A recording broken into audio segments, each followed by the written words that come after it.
Bonjour les amis, je suis heureux de vous retrouver à ce nouveau numéro des Pépites de Tonton Basile.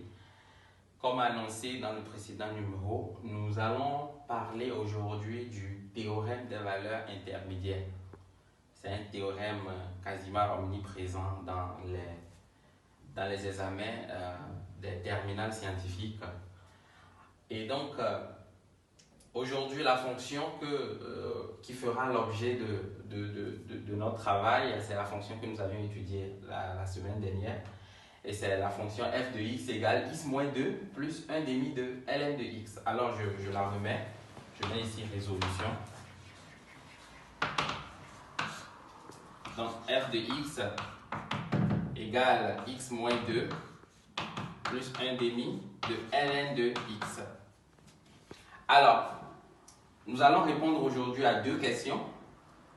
Nous allons d'abord montrer que notre fonction f admet que l'équation f de x égale 0 admet une unique solution notée alpha dans l'intervalle 0 à plus l'infini, 0 à plus l'infini, notre ensemble de définitions. Et ensuite, nous allons déterminer le signe de notre fonction f. Alors, pour ce faire, je vais quand même rappeler le tableau de variation de cette fonction que nous avions étudié précédemment. Donc, pour ceux qui n'ont pas suivi le précédent numéro, je vous conseille vivement de le faire. Donc, voici le tableau de variation de notre fonction f.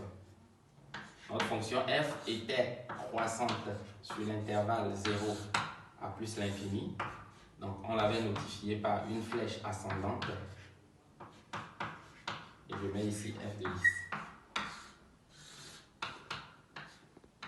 Bien évidemment, nous allons nous baser sur les variations de la fonction pour montrer que f de x égale 0 admet une unique solution notée alpha.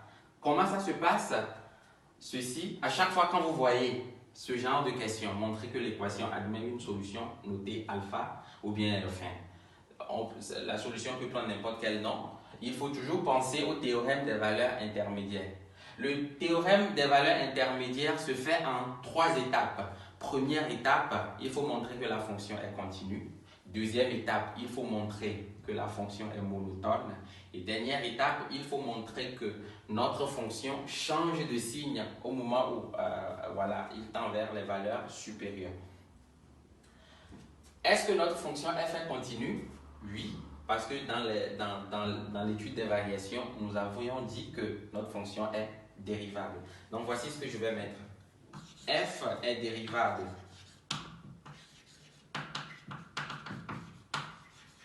donc continue. Pourquoi? Parce que lorsqu'une fonction est dérivable sur un intervalle, cette fonction est forcément continue. F est dérivable donc continue sur 0 à plus l'infini.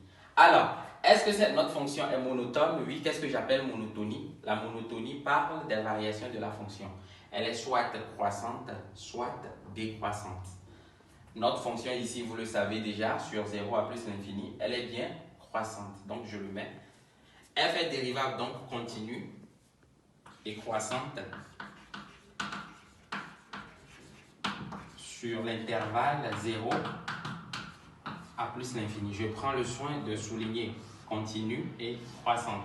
Ce sont les deux premiers éléments importants que nous voulons voir dans le théorème des valeurs intermédiaires. Alors, qu'est-ce que nous allons faire après? Nous allons voir l'intervalle sur lequel notre fonction est dérivable, est continue. C'est l'intervalle 0 à plus l'infini.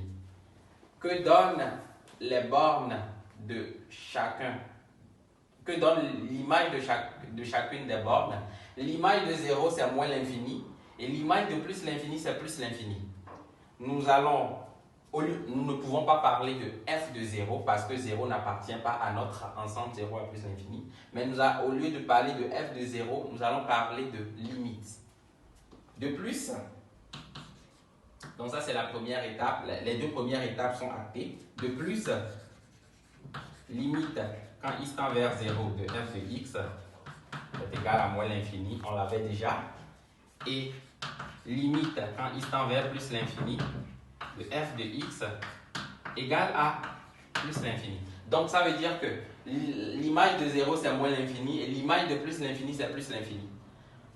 Les deux images forment un intervalle et l'intervalle n'est rien d'autre que moins l'infini à plus l'infini.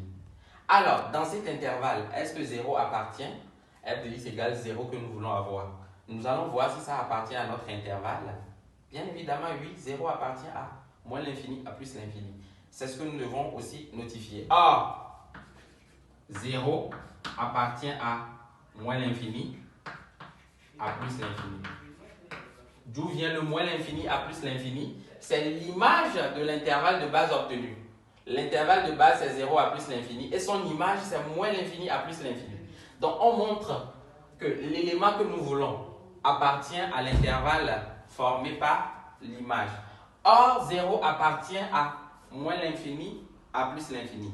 Donc, c'est le troisième élément que nous venons aussi de montrer. Et tout est maintenant bon pour conclure que l'équation f de x égale 0 admet une unique solution. Donc, d'après le corollaire du théorème des valeurs intermédiaires,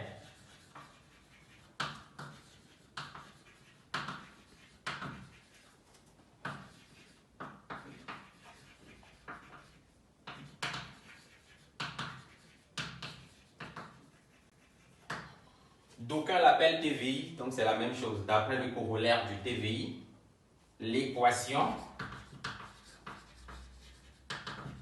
f de x égale 0 admet une unique solution notée alpha sur 0 à plus l'infini. Donc, je vais essayer encore de récapituler pour montrer que la fonction f de x égale 0 admet une unique solution notée alpha. On montre d'abord que notre fonction est continue. C'est le cas ici parce que f est déjà dérivable. On montre qu'elle est monotone. Ça veut dire qu'elle doit être soit croissante sur tout l'intervalle ou décroissante sur tout l'intervalle. Et dans notre cas ici, notre fonction est croissante.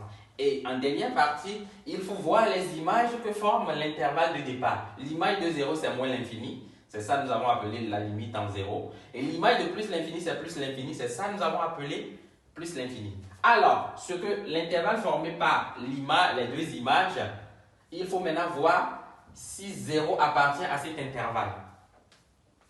Donc, je vous rappelle que ici c'est 0, mais ça peut être n'importe quel réel. Et donc, ce qu'il faudra faire, c'est que le réel en question devra appartenir à l'intervalle formé par l'image. Lorsque les trois conditions que j'ai bien pris soin de souligner sont réunies, alors vous pouvez conclure, d'après le corollaire du TVI, le TVI que nous appelons théorème des valeurs intermédiaires, que l'équation f de x égale 0 admet une unique solution notée alpha. Alors, nous passons à la deuxième question. Il est question de déterminer le signe de la fonction f. Comment nous déterminons le signe de la fonction f?